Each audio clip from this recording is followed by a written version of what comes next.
Vlada je sprejela poročilo, ki ga je zahteval Državni zbor. V tem poročilu so navedeni ukrepi različnih vladnih institucij in tako kot so pač strukturirani ti predlogi, takšno bodo tudi naša ravnanja. Vendar, če ste prebrali to poročilo, vidite, da tukaj ne gre za nobene posebne novosti. Vse tisto, kar je na nek način Državni zbor sugeriral na izredni seji, se že izvaja. Deloma od takrat, deloma že odprej.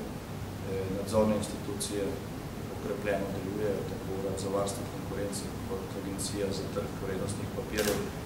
Sta učinkovita, zato ste nekateri tudi trn v peti.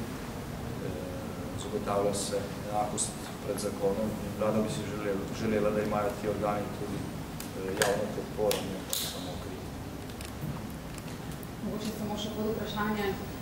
Slišali smo, da ljubljanski župan že napoveduje, da glede protitajkunske vojne on predvideva, da se bodo v naslednjih mesecih dogajale še nekatere informacije, kako vi to komentirate v njegovem napovedu.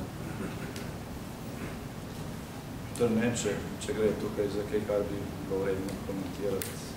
Očitno ljudje, ki pred 10 leti niso imeli nič, da poštejo milijarde, spijo mirno.